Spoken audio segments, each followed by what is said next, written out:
Muy buenos días, señoras y señores. Les damos a todos y todas la más cordial bienvenida a esta audiencia solemne de rendición de cuentas de este Tribunal Constitucional con motivo de la celebración del segundo aniversario en esta sala augusta. Para dar inicio a esta audiencia solemne que nos convoca en la mañana de hoy, honraremos a nuestra patria escuchando las gloriosas notas de nuestro himno nacional, el cual en esta ocasión será interpretado por Nini Cáfaro.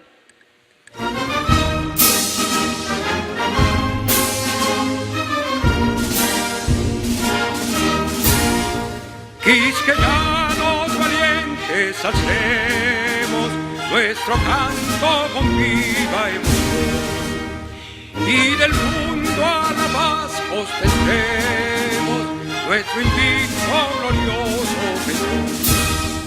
Salve el pueblo que intrépido y fuerte a la guerra a morir se lanzó, cuando en un bélico reto de muerte sus cadenas de esclavo rompió.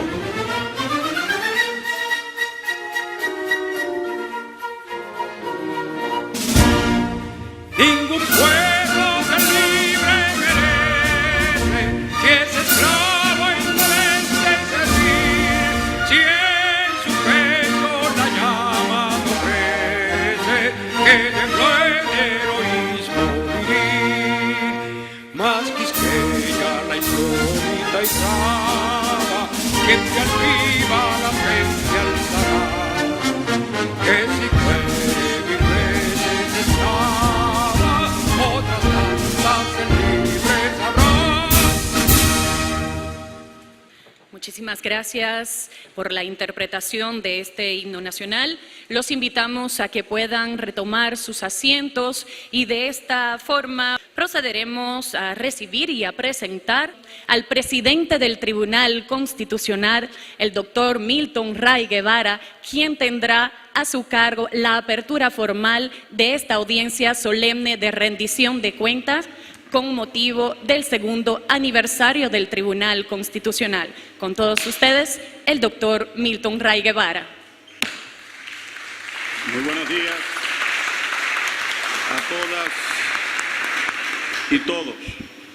Damos apertura a esta audiencia solemne en conmemoración del segundo aniversario de la instalación del Tribunal Constitucional de la República Dominicana. Señor secretario, proceda a la lectura del rol de audiencias. Sí, presidente, rol único, audiencia solemne del Tribunal Constitucional en ocasión del segundo aniversario de su instalación.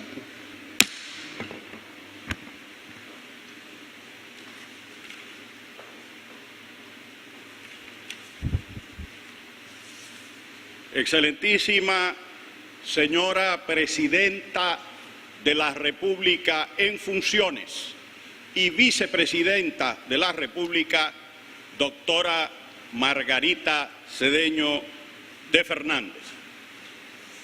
Señores Presidente del Tribunal Superior Electoral, doctor Mariano Rodríguez. Dignos representantes del cuerpo diplomático y consular acreditado en el país, señoras y señores embajadores y cónsules. Doctora Zoila Medina, defensora del pueblo. Distinguida doctora Conchita Cabral, representante del honorable canciller de la República, ingeniero Carlos Morales Troncoso. Señor jefe de la policía, mayor general Manuel Castro. Señores magistrados de la Suprema Corte de Justicia, señores magistrados del Poder Judicial, distinguidos representantes del Ministerio Público, académicos, abogados, estudiantes, señores representantes de la Iglesia Católica y de la batalla de la fe, señores jueces y juezas, del Tribunal Constitucional, queridas amigas y amigos que nos honran con su presencia, damas y caballeros,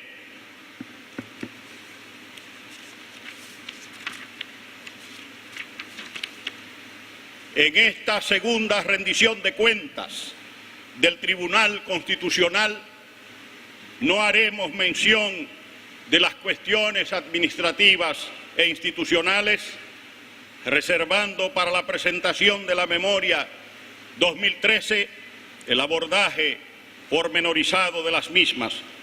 Nos referiremos, pues, a nuestra labor jurisdiccional, ejercicio jurisdiccional. Es necesario destacar que el tribunal incrementó exponencialmente su productividad, pues de las 104 sentencias emitidas en 2012, aumentamos a 290 en el 2013, lo que representa un incremento de un 178%. Esto se tradujo además en el desarrollo de un riguroso arsenal jurisprudencial constitucional que ha enriquecido el acervo jurídico nacional y ha empezado a impactar en las bases institucionales de la nación. Las decisiones que el tribunal adoptó abordan variados aspectos de la vida social, política y económica del país, revelando el empuje de una jurisdicción constitucional protectora del ciudadano, que ha asumido el reto de constitucionalizar la sociedad para que la Constitución sea efectivamente la Biblia institucional de la nación dominicana. El camino de la Constitución hay que hacerlo caminándolo, en expresión del profesor Germán Vidal Campos. El Tribunal Constitucional ha estado transitando por los senderos de un Estado social y democrático, con el compromiso firme y decidido de que los valores y principios de la Constitución cobren vida en la práctica de las instituciones y en la cotidianidad de la ciudadanía. Se trata de un activismo jurídico que parte de la textura abierta de la Constitución y rescata el legado intemporal de la tradición dominicana, pues como señalé el pasado año, la cultura de la Constitución requiere, cito, vislumbrar el pasado para que la sabiduría de los padres de la patria y los héroes y heroínas inmortales, junto con sus aspiraciones y utopías, nos iluminen.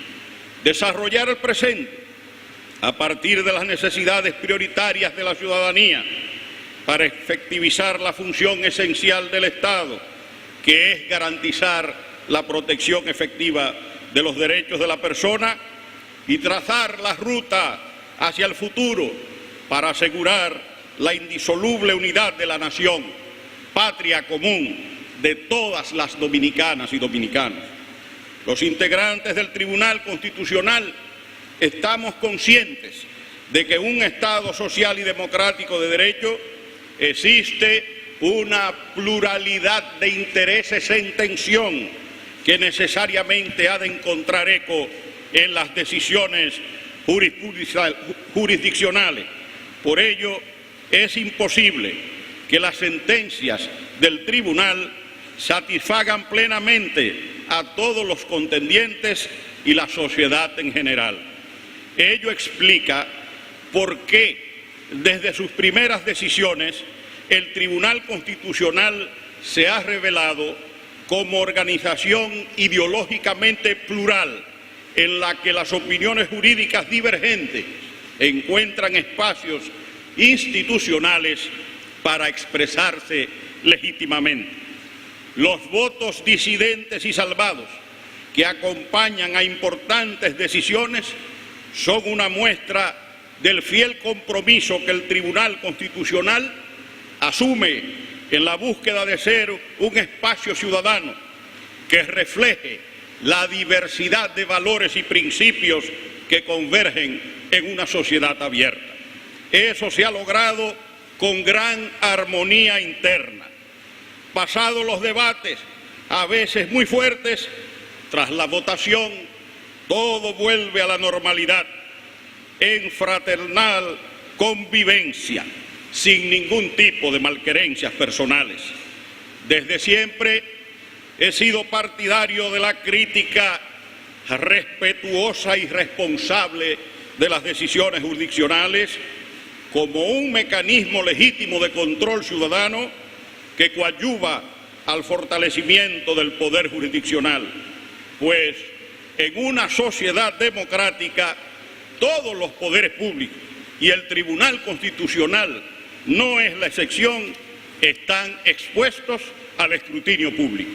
Como bien expresó el notable magistrado y expresidente del Tribunal Constitucional español, asesinado por la intolerancia del terrorismo, don Francisco Tomás y Valiente, cito: el tribunal no debe obsesionarse nunca por el eco de sus resoluciones, ni ha de buscar el aplauso, ni ha de huir de la censura, porque en una sociedad democrática dotada de las libertades que el propio tribunal ampara, siempre habrá, en cada caso, ante cada sentencia no rutinaria, aplausos y censuras, sea cual sea la intensidad relativa de unos y otros, y sea quienes sean en cada ocasión los conformes y los disconformes.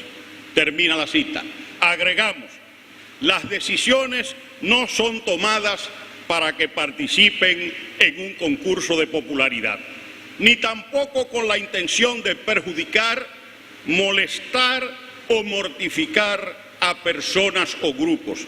Son el resultado del ejercicio de nuestra obligación de juzgar.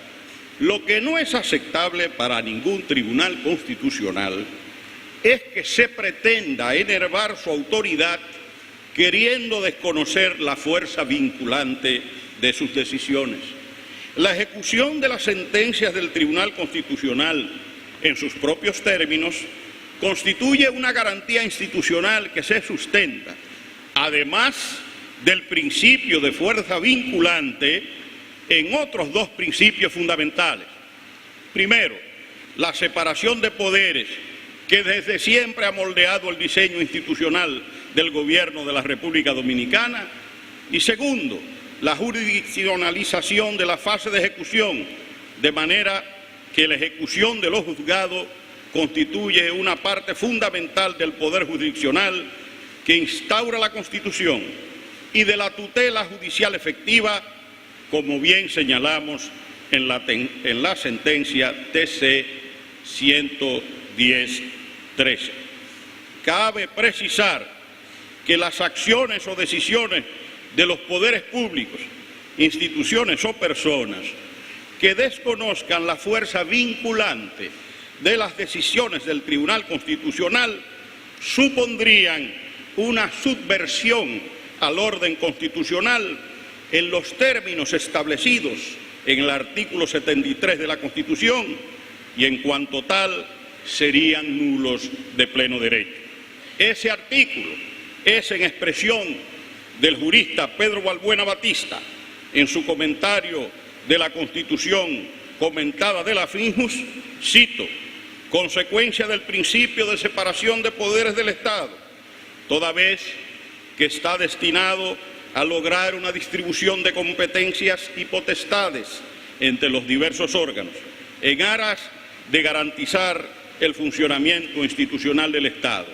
Se trata, en efecto, de un tema vinculado a la competencia de los diversos órganos que hacen parte del Estado, comprendida como la capacidad o aptitud que tienen para obrar válidamente en derecho. Termina la cita. Justo es reconocer que las sentencias del Tribunal Constitucional, en su generalidad, son ejecutadas sin mayores inconvenientes por los poderes públicos y los particulares. Debemos destacar el ejemplo cívico del Colegio de Abogados de la República Dominicana, dignamente representado por su presidente, que acató el fallo del tribunal relativo a la declaración de inconstitucionalidad de la ley que lo instituyó. La Junta Directiva del Colegio Corporación de Derecho Público se dedicará a que se subsane la cuestión con un nuevo proyecto de ley que relance al gremio como instrumento esencial de formación y protección para las mujeres y hombres de la toga. Debemos recordar además que cuando la pretensión de desconocer la fuerza vinculante de las decisiones del Tribunal Constitucional obedezca a presiones o injerencias foráneas, es un grave atentado a la soberanía nacional. En efecto, el artículo 3 de la Constitución expresa con claridad meridiana que, cito, la soberanía de la nación dominicana, Estado libre e independiente de todo poder extranjero, es inviolable. Ninguno de los poderes públicos organizados por la presente Constitución puede realizar o permitir la realización de actos que constituyan una intervención directa o indirecta en los asuntos internos o externos de la República Dominicana, o una injerencia que atente contra la personalidad e integridad del Estado y de los atributos que se les reconocen y consagran en esta Constitución. El principio de la no intervención constituye una norma invariable de la política internacional dominicana. Termina la cita. Este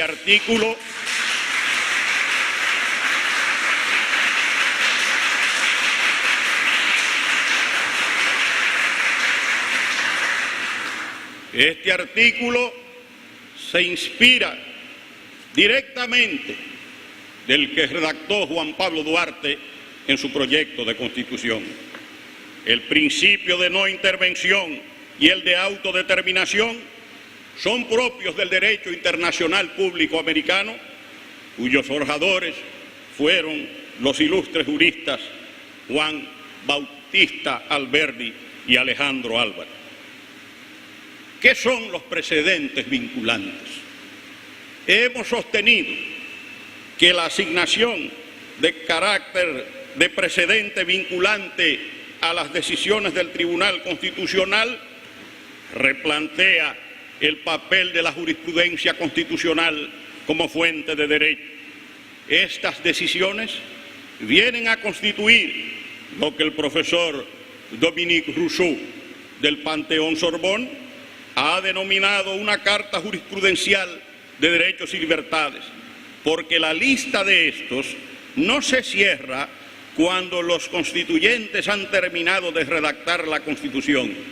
Ella puede ser enriquecida, completada o modificada en la medida de la evolución de las decisiones de la jurisdicción constitucional.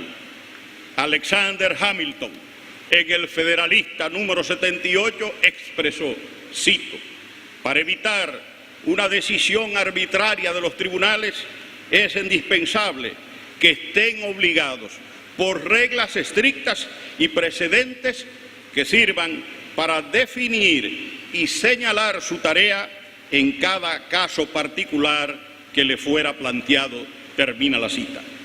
En otras palabras, abro comillas, cuando un tribunal ha establecido un principio de derecho como aplicable a una situación de hecho, se mantendrá en esa posición y la extenderá a todos los casos futuros cuando los hechos sean sustancialmente los mismos. La consecuencia del precedente es la stare decisis, que significa adherir a los casos decididos. Termino la cita. El precedente no debe ser derogado, salvo condiciones especiales o excepcionales. Por ello, cuando el Tribunal Constitucional resuelva apartándose de su precedente, debe expresar en los fundamentos de hecho y de derecho de la decisión las razones por las cuales ha variado su criterio. Artículo 31 párrafo primero de la Ley Orgánica del Tribunal Constitucional. La fuerza expansiva de los precedentes vinculantes refuerza la importancia de la función pedagógica que ha de cumplir el Tribunal Constitucional. La Constitución, en efecto, contiene una carta de navegación y al Tribunal Constitucional corresponde orientar a los poderes públicos y los órganos del Estado al puerto seguro del Estado social y democrático de derecho que ella anuncia. Esto es particularmente importante en lo que respecta a los otros órganos jurisdiccionales, pues los precedentes direccionan la aplicación de la Constitución y sirven de bujía inspiradora a los criterios que habrán de sustentar el Poder Judicial y el Tribunal Superior Electoral para la tutela jurisdiccional de derechos fundamentales. Más allá del eco y resonancia que han tenido algunas decisiones en particular, el pasado año resultó fructífero, no solo en cantidad, sino sobre todo en calidad. El tribunal asumió el compromiso de seguir fortaleciendo la función jurisdiccional y cumplió ampliamente su cometido. Las decisiones que reseñaremos evidencian el desarrollo de una jurisdicción constitucional responsable que, cual Ulises encadenado, no ha dejado seducirse por cantos de sirenas sin perder la senda del destino trazado por la Constitución. He aquí algunos de los precedentes más relevantes que adoptó el Tribunal Constitucional. Una simple mención, un esfuerzo de síntesis que evidentemente dejará a muchos insatisfechos, porque reducir en algunos minutos el contenido de 290 decisiones es, igual que la película, una misión imposible. Acciones directas de inconstitucionalidad. En la sentencia 0058 de 15 de abril del 2013, el tribunal destacó la prohibición de expulsar en el transcurso del año escolar a los niños, niñas y adolescentes de los centros educativos por falta de pago de los padres, lo cual no se refiere a los profesores, sino a los centros de enseñanza, protegiéndose con ello el derecho a la educación y evitando que los niños sean usados como medio para constreñir a los padres a cumplir con su obligación de pago. En la sentencia 110-13, el Tribunal Constitucional declaró no conforme con la Constitución una resolución de la Procuraduría General de la República que otorga y regula el otorgamiento de la fuerza pública. Sin embargo, el tribunal, atendiendo a razones muy poderosas como son la integridad física y hasta la vida de los intervinientes durante la ejecución de una sentencia, así como la alteración del orden público y la paz pública, decidió diferir por un plazo de 2 años los efectos de la declaratoria de inconstitucionalidad. En la sentencia 213 de fecha 7 de noviembre, el Tribunal Constitucional consideró que permitir la interceptación de datos fue un recurso incoado por el doctor Rafael Molina Morillo y comparte contra la resolución 08611 de Indotel. El tribunal consideró que permitir la interceptación de datos sin una orden judicial que la ampare violenta el derecho a la intimidad, derecho al secreto y privacidad de la comunicación. En la sentencia 127-13, el tribunal decidió como precedente vinculante que en presencia de una acción directa de inconstitucionalidad contra un acto estatal de efectos particulares, cada vez que esté comprobado o exista la presunción grave de que se ha producido con el propósito deliberado de violar la Constitución, dicha acción debe ser admitida, pues esta solución se constituye en excepción a la jurisprudencia constitucional de que dicho recurso está reservado para los actos estatales de efectos generales. En la especie, el tribunal constató que el decreto impugnado fue dictado con el propósito de eludir el cumplimiento de una sentencia definitiva e irrevocable que anuló por inconstitucional un previo decreto expropiatorio, lo que supone una clara violación al principio de seguridad jurídica, a la tutela judicial efectiva y al derecho de propiedad. Esa es la figura jurídica que se conoce en el derecho constitucional como elusión constitucional.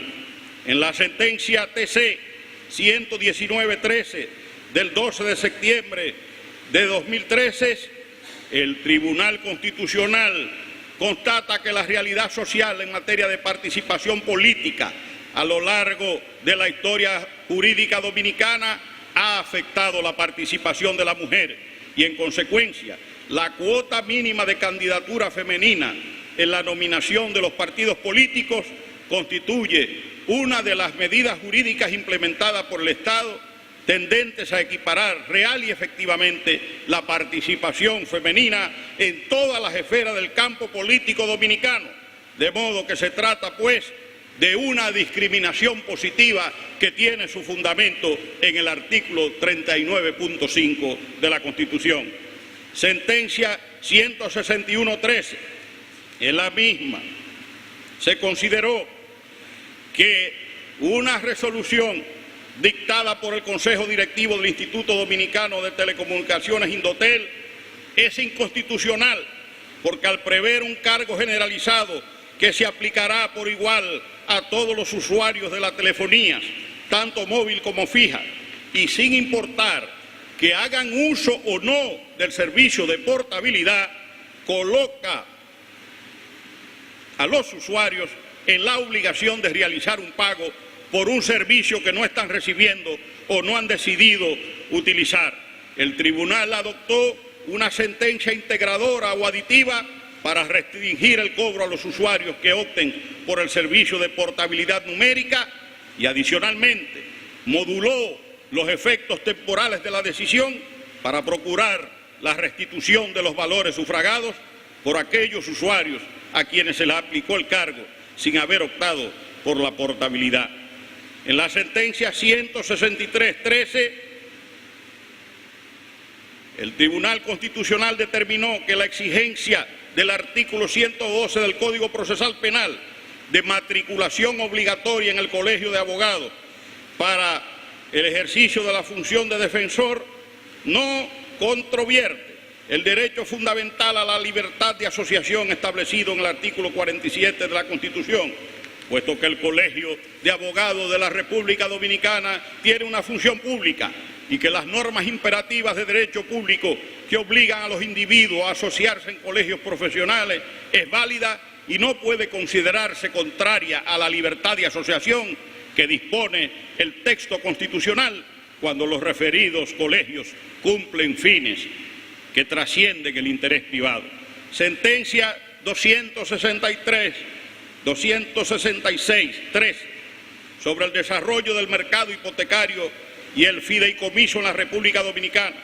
El tribunal estimó que el párrafo 2 del artículo 168 de la ley, al no establecer o al establecer la no motivación de la sentencia que resuelve sobre la demanda incidental de embargo inmobiliario, riñe con el espíritu del derecho y de la Constitución, contraviniendo los principios elementales de la sana administración de justicia y desnaturaliza la esencia del Poder Judicial, pues la motivación de toda decisión judicial constituye una garantía del debido proceso. Control preventivo de tratados internacionales.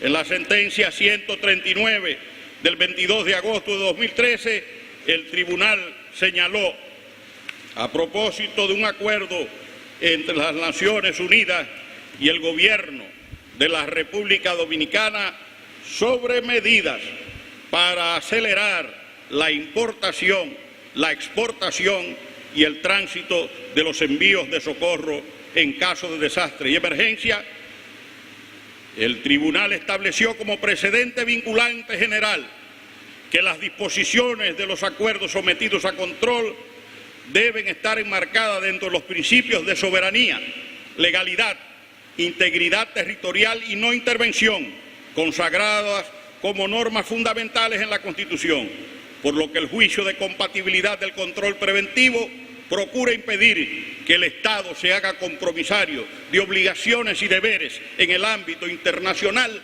que sean contrarios a la Constitución. Conflictos de competencia. El tribunal conoció un conflicto de competencia entre el Distrito Municipal de Verón, Punta Cana, contra el Ayuntamiento Municipal de Higüey. El Tribunal Constitucional reconoció que los distritos municipales tienen autonomía para diseñar la ejecución presupuestaria de sus ingresos, debiendo presentar trimestralmente el informe de ejecución al Consejo Municipal del Ayuntamiento respectivo, pero carecen de facultad autónoma para crear oficinas de planeamiento urbano que otorguen permisos relacionados a la construcción, demolición y uso de los terrenos que se encuentren en su territorio, así como para imponer arbitrios municipales, ya que para tales fines requieren la previa autorización del Consejo de Regidores del municipio al que pertenecen. Revisión de decisiones jurisdiccionales. La sentencia 913 permitió que el tribunal fijara su posición y el alcance de los compromisos que tienen los tribunales de dictar decisiones motivadas como parte de la sujeción a la garantía constitucional del debido proceso. Y es que en esencia la motivación del fallo, exigencia común a todo pronunciamiento emanado de los tribunales de justicia, constituye la manera de justificar cómo se valoran los hechos y el criterio jurídico seguido en cada caso, lo cual se traduce en un elemento imprescindible de la tutela judicial efectiva. La sentencia 5913, en la misma el tribunal reconoce la imprescriptibilidad de la reclamación judicial de filiación, toda vez que el derecho a la dignidad humana y el derecho al apellido del padre son derechos fundamentales. En la sentencia 9413, el tribunal estableció lo siguiente: el valor de la continuidad del criterio jurisprudencial radica en que la variación del mismo sin una debida justificación constituye una violación a los principios de igualdad y de seguridad jurídica. El tribunal, en sentencia 194.13, estableció que en virtud de que el inmueble a partir, es decir, en una partición, el islote Cayo Levantado pertenece al dominio público del Estado, conformado por bienes que no son susceptibles de propiedad privada porque le pertenecen a todas y todos los dominicanos, la jurisdicción ordinaria debió pronunciarse respecto a la naturaleza jurídica del mismo y que al no hacerlo incurrió en violación del debido proceso. Por lo tanto, el tribunal procedió a declarar la nulidad de la sentencia recurrida. Suspensión de ejecución de sentencia. En la sentencia 023113, emitida a propósito de una solicitud de suspensión de ejecución de sentencia interpuesta por el Partido Revolucionario Dominicano, el tribunal consideró que de ejecutarse la sentencia podría causar un daño irreparable a la estructura del sistema jurisdiccional integral, justicia ordinaria, justicia electoral y justicia constitucional, instaurado por el constituyente en la Carta Sustantiva proclamada el 26 de enero de 2010. En consecuencia, el tribunal ordenó la suspensión de la ejecución de la sentencia recurrida hasta tanto se conozca la revisión de la misma. En la sentencia 250-13, a propósito de requerimiento de suspensión de ejecución de sentencia, los recurrentes alegaron que de ejecutarse la sentencia de desalojo serían perjudicados sus derechos fundamentales. El tribunal consideró que de permitir la ejecución de la sentencia de desalojo, los efectos de la misma causaban más daño a los recurrentes que a la otra parte del conflicto y que los daños causados podrían ser irreparables a la hora de evaluar el recurso de revisión interpuesto. Por ello se decidió a suspender la ejecución de la sentencia impugnada hasta tanto decida el recurso de revisión. En la sentencia 151-13, el Tribunal Constitucional juzga improcedente la suspensión de una sentencia contentiva de una condena de prestaciones laborales, no solo porque se limita a establecer una condena a pagar en suma de dinero, presupuesto de improcedencia establecido como regla general por nuestra jurisprudencia, sino porque además en materia laboral el legislador suprime el efecto suspensivo del recurso de apelación y del recurso de casación con la finalidad de proteger al trabajador, garantizando la materialización de sus derechos en un plazo razonable. De manera que con esta decisión el Tribunal reafirma la especial relevancia constitucional de las prestaciones laborales. Revisión de habeas data. En la sentencia 204-13, el Tribunal consideró que los documentos solicitados por la recurrente a la Dirección General de Impuestos Internos, como es la constancia del pago de los impuestos correspondientes al contrato de venta de inmuebles de su propiedad, les revisten importancia y que por lo tanto la negativa de entrega constituye una vulneración a su derecho a accionar en habeas data. Así las cosas, el tribunal procedió a anular la sentencia y ordenó que en un plazo de 5 días la Dirección General de Impuestos Internos procediera a la entrega de las certificaciones solicitadas por la recurrente. Revisión de amparo. En la sentencia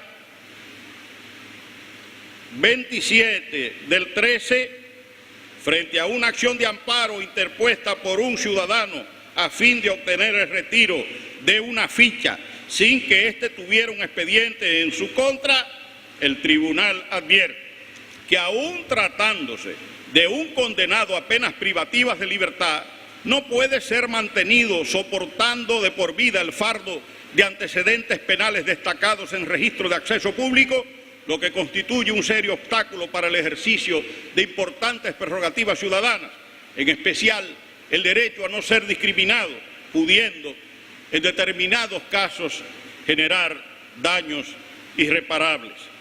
En la sentencia 68-13, el tribunal rechazó un recurso contra una sentencia emitida por el Tribunal Superior Electoral, considerando que los partidos políticos, al imponer sanciones disciplinarias a los miembros a los que se le impute la comisión de un hecho contrario a sus estatutos, deben respetar los cánones constitucionales relativos a la tutela judicial efectiva y al debido proceso. En la sentencia 0071-13 del 7 de mayo de 2013, en relación al cierre del acceso por la construcción de la autopista del Este a la comunidad de Los Solares, realizado por la Sociedad Concesionaria Autopistas y Carreteras Codaxa y el Ministerio de Obras Públicas y Comunicaciones, el tribunal consideró vulnerado el derecho al libre tránsito y ordenó viabilizar el ejercicio libre del derecho al tránsito y del derecho al acceso de esa familia y de esos ciudadanos que vivían en esa localidad, en esa comunidad de Los Solares.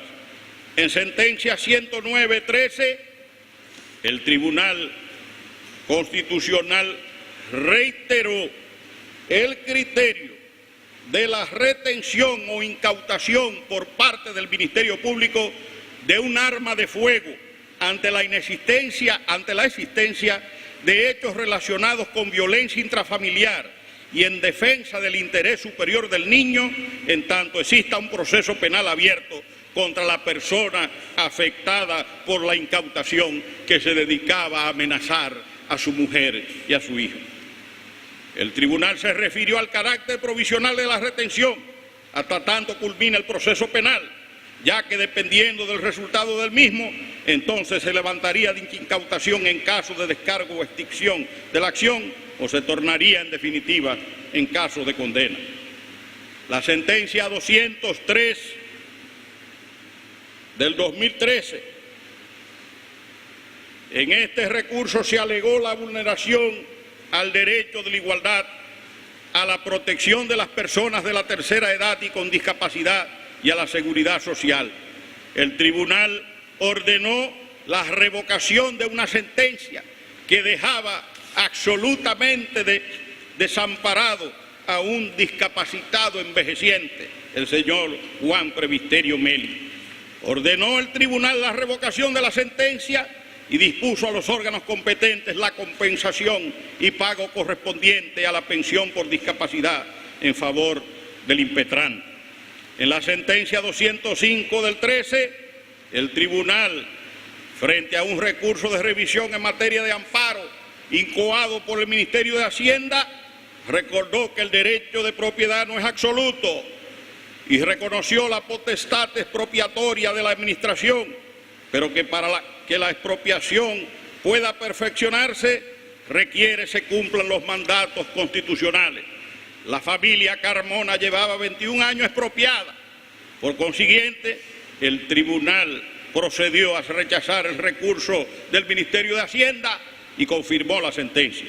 En la sentencia 233-13, relativa a un recurso de revisión constitucional en materia de amparo incoado por la Dirección General de Prisiones, el tribunal consideró que la Dirección General de Prisiones no tiene potestad constitucional ni legal para proceder a trasladar a un interno de un centro penitenciario sin la previa autorización de la autoridad competente.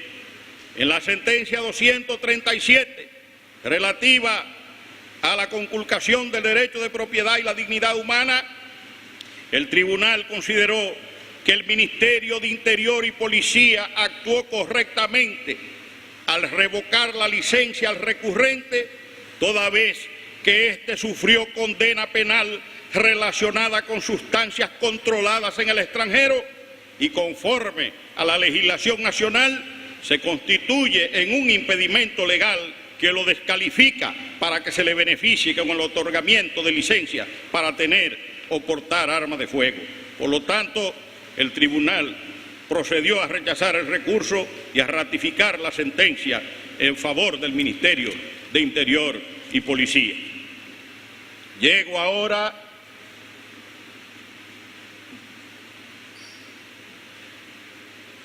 a la sentencia 168-13.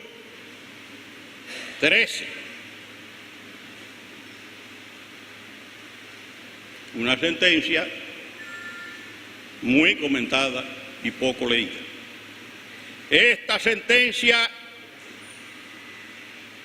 se produjo como consecuencia de una instancia depositada en la Cámara Civil y Comercial del Juzgado de Primera Instancia del Distrito Judicial de Monteplata el 30 de julio de 2002.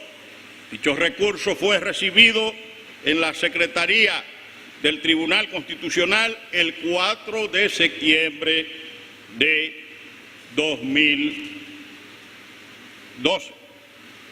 En esta sentencia, rendida el 23 de septiembre de 2013, el Tribunal Constitucional reafirmó la validez de la disposición establecida en la Constitución Dominicana del 20 de junio de 1929, que excluye de la nacionalidad dominicana por jus soli a los hijos e hijas nacidos en el país de padres extranjeros en tránsito, la cual fue reproducida en la Constitución de 1966, vigente a la fecha de nacimiento de la recurrente, que nació el 1 de abril de 1984. Esta categoría de extranjeros en tránsito, introducida por primera vez en la Constitución de 1908, figura ininterrumpidamente con su naturaleza de excepción a las reglas genéricas de aplicación del jus soli en todas las constituciones dominicanas posteriores a la del 20 de junio de 1929 hasta la actualidad, o sea, desde hace casi un siglo, a saber, en la de 1934, 1942, 1947, 1955, 1959, 1960, la de junio y de diciembre, 1961, 1962, 1963, 1966, 1994, 2002 y finalmente en el artículo 18.3 de la Constitución de 2010. Los extranjeros en tránsito, a juicio del Tribunal Constitucional y tal como se indica en la referida sentencia, se encuentran compuestos por los 4 grupos de personas que constituyen la categoría de extranjeros no inmigrantes, según el artículo 3 de la Ley de Inmigración número 95 de 1939, vigente a la fecha de nacimiento de la recurrente, quien nació el 1 de abril de 1984. Esas categorías son, primero, visitantes en viaje de negocio, estudios, recreo o curiosidad. Segundo, personas que transitan a través del territorio de la República en viaje al extranjero. 3, personas que estén sirviendo algún empleo en naves marítimas o aéreas. Y 4, jornaleros temporeros y su familia. Es decir, aquellos extranjeros a los que se le otorga una admisión temporal más o menos extensa en el país. Categoría esta última diferente a la estancia breve o momentánea del pasajero de paso que se dirige a otro destino, que figura específicamente en el indicado segundo subgrupo del artículo 3 de la referida ley número 95, respecto a la cual el reglamento de inmigración número 279 de 1939 estimaba que un periodo de 10 días se considerará suficiente para poder pasar a través de la República. Al utilizar en el caso de la sentencia 168.13 las categorías de la antigua ley número 95 de 1939, el Tribunal Constitucional aplicó implícitamente el principio de ultraactividad de ley, en cuya virtud todo hecho, acto o negocio jurídico se rige por la ley vigente al momento de su ocurrencia, realización o celebración. Principio que se encuentra establecido en la última parte del artículo 110 de la Constitución, a cuyo tenor en ningún caso los poderes públicos o la ley podrán afectar o alterar la seguridad jurídica derivada de situaciones establecidas conforme a una legislación anterior. Cabe destacar que dicho principio había sido precisado previamente por el Tribunal en la sentencia 15/2013, al señalar que aunque una norma derogada no podrá seguir rigiendo o determinando situaciones jurídicas nacidas con posterioridad a la fecha en que quedó derogada, sí continuará rigiendo las situaciones jurídicas surgidas a su amparo por efecto de la llamada ultraactividad de la ley. Termina la cita de esa sentencia del Tribunal Constitucional. Desde hace más de 30 años, la Suprema Corte de Justicia ha definido y reiterado el concepto de extranjero en tránsito, en el sentido previamente indicado, o sea, distinguiéndolo claramente de la idea del pasajero que se encuentra simplemente de paso por el territorio nacional, como se ha previamente indicado. Así lo ha establecido en efecto dicha alta corte en el contexto de litigios que conciernen la fianza adjudicatum solvi, tanto respecto a las personas jurídicas como a las personas físicas. Y en todos los casos, la Suprema Corte de Justicia ha vinculado la transitoriedad de la estancia del extranjero en el territorio nacional a la inexistencia de fijación legal de su domicilio en el país o a la falta de titularidad de un permiso de residencia otorgado por las autoridades dominicanas. En otras palabras, nuestra jurisprudencia tradicional reconoce como extranjeros en tránsito a los que no tienen domicilio legal en la República, personas jurídicas, o a los que carecen de permiso legal de residencia, persona física. manteniendo la misma concepción jurisprudencial y respetando las disposiciones constitucionales y legales relativas a la materia, el máximo tribunal del Poder Judicial, la Suprema Corte de Justicia, reiteró mediante la sentencia número 9 del 14 de diciembre de 2005 el concepto de extranjeros en tránsito de acuerdo con la Constitución de 1966 en los siguientes términos. Cito: cuando la Constitución en el párrafo primero de su artículo 11 excluye a los hijos legítimos de los extranjeros residentes en el país en representación diplomática o los que están en tránsito en él para adquirir la nacionalidad dominicana por jus soli, esto supone que estas personas, las de tránsito, han sido de algún modo autorizadas a entrar y permanecer por un determinado tiempo en el país, que si en esta circunstancia evidentemente legitimada una extranjera alumbra en el territorio nacional, su hijo, por mandato de la misma Constitución, no nace dominicano. Termina la cita de la sentencia de la Suprema Corte del 2005. Interpretación esta que al aplicarse a los extranjeros en tránsito debe también ser aplicada a fortiori, con mayor razón, a todos los extranjeros ilegales. Los extranjeros en tránsito no constituyen, por tanto, una nueva categoría migratoria introducida por el Tribunal Constitucional, sino que resulta de la aplicación inevitable de la letra y el espíritu de la Constitución adecuadamente concretizada por el legislador y la jurisprudencia. Cabe señalar que la aplicación del concepto de extranjero en tránsito en la sentencia 168.13 no afecta el principio de irretroactividad de la ley, pues esa decisión se limitó a determinar el derecho aplicable a la recurrente en el momento en que planteó su pretensión ante el Tribunal Constitucional, la Constitución del 28 de noviembre de 1966.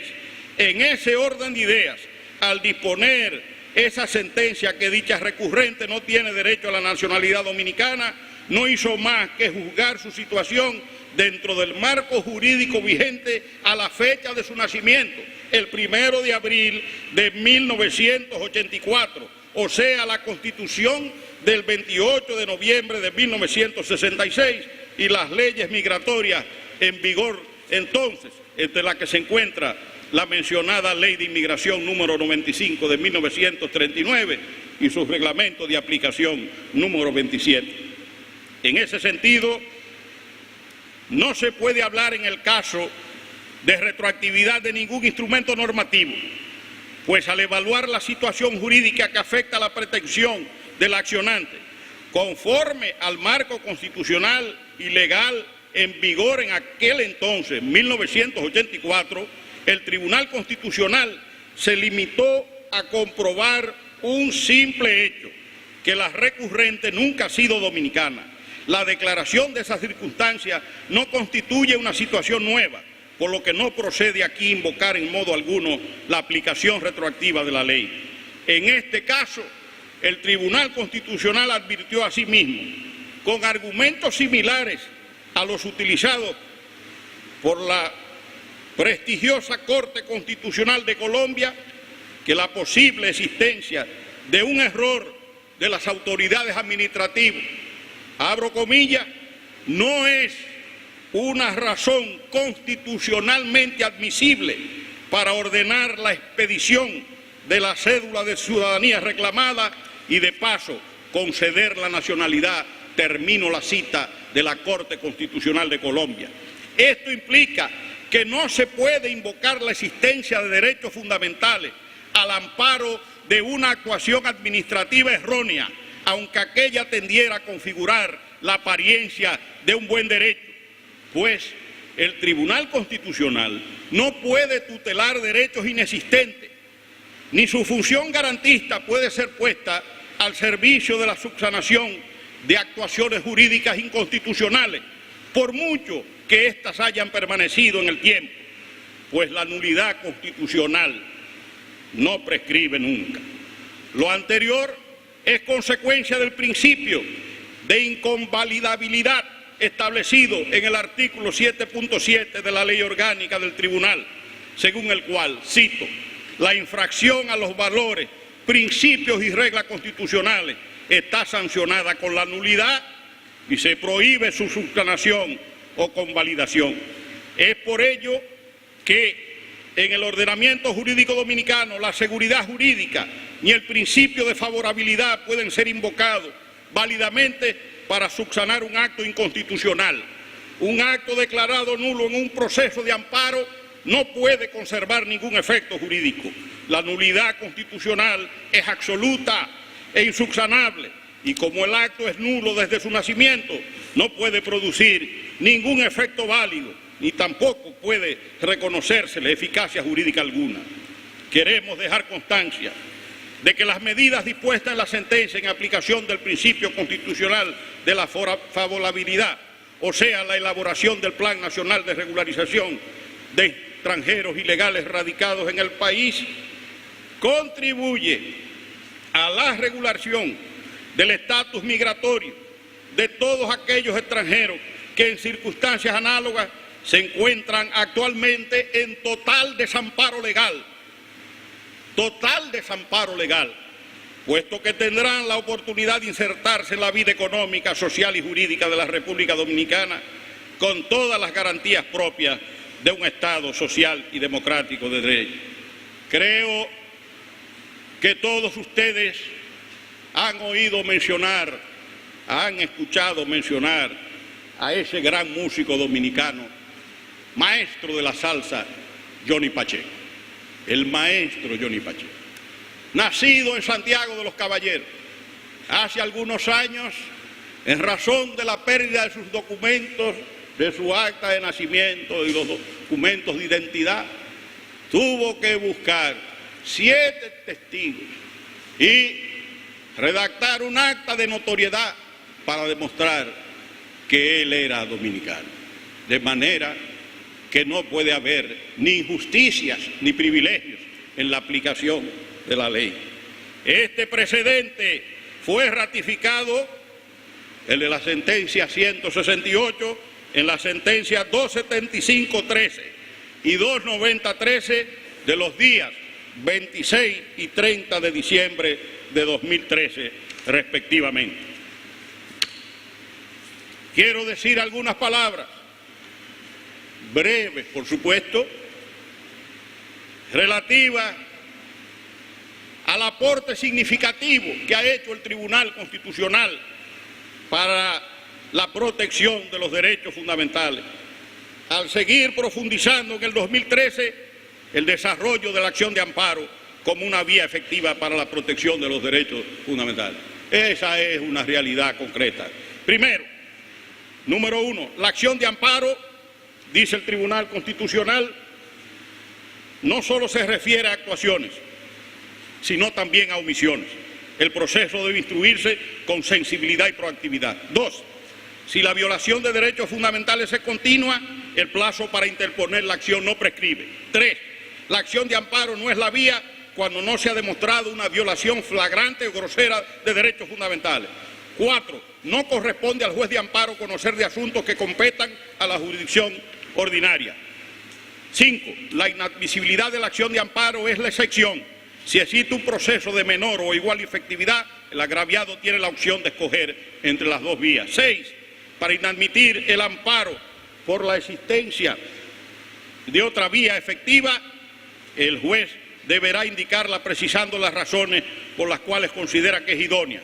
7, las vulneraciones a los derechos fundamentales pueden ser acreditadas por cualquier medio de prueba, no debiendo constituir un motivo de rechazo de acción la presentación de fotostáticas sin respaldo de sus originales. 8, la intervención voluntaria es admisible aun cuando el interés que pueda ser afectado sea de carácter eventual. 9, las decisiones que declaran la incompetencia del Tribunal de Amparo deben ser recurridas conjuntamente con la sentencia de fondo. 10, en la revisión de amparo el Tribunal actúa como jurisdicción de alzada, pues al revocar los fallos objeto de revisión tiene la competencia para conocer sobre el fondo de los asuntos. 11, el plazo para interponer el recurso de revisión de amparo es de 5 días francos y solo se computan los días hábiles. 12, la fusión de recursos contra sentencias de amparo procede siempre y cuando exista la triple identidad de objeto, persona y causa, con la finalidad de evitar la eventual contradicción de sentencia. 13. El tribunal tuteló el derecho de propiedad vulnerado por un desalojo ilícito y en violación del debido proceso. 14. La acción de amparo es improcedente para procurar la ejecución de una ordenanza judicial.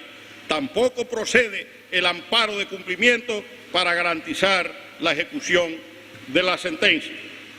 15. No procede el amparo para resolver el conflicto sobre el pago de suma de dinero. 16. La acción de amparo no es la vía pertinente para examinar de manera profunda casos que requieran la interpretación de actos administrativos. 17. No le corresponde al juez de amparo determinar la procedencia de la devolución de un bien considerado cuerpo del delito. 18. El juez de amparo no es competente para conocer de la entrega de un bien mueble embargado. He ahí simples pinceladas de la extraordinaria labor que en materia de protección de los derechos fundamentales ha desarrollado el Tribunal Constitucional en 2013. Concluyo señalando que la labor jurisdiccional del Tribunal Constitucional puede ser considerada como estupenda. Se están edificando los cimientos de un proceso irreversible de fortalecimiento del respeto a la Constitución, los derechos ciudadanos y la instauración de una democracia política y social. El juez constitucional, se ha dicho, no es solo intérprete y juez, sino también creador de normas jurídicas. Nuestra tarea ha sido realizada con plena conciencia de nuestra responsabilidad, en absoluta libertad y transparencia, con total independencia. Esta humilde labor, perfectible y mejorable del año 2013, se la dedicamos al padre de la patria, Juan Pablo Duarte, en el año del bicentenario de su nacimiento. Justamente ayer celebramos un nuevo aniversario del patricio y el Día de la Justicia Constitucional. El primer constitucionalista dominicano dejó una impronta indeleble en nuestro derecho constitucional, en su proyecto de constitución, particularmente en el artículo 2 del gobierno, que reza, cito, esos poderes del Estado, llámense constitucionales, porque son y habrán siempre de ser constituidos, so pena de ilegitimidad, con arreglo a la Constitución y no de otra manera. Para reafirmar este homenaje de las mujeres y hombres del Tribunal Constitucional a Duarte, hacemos nuestra esta exhortación de la Conferencia del Episcopado Dominicano del 27 de febrero de 2013 en su bicentenario.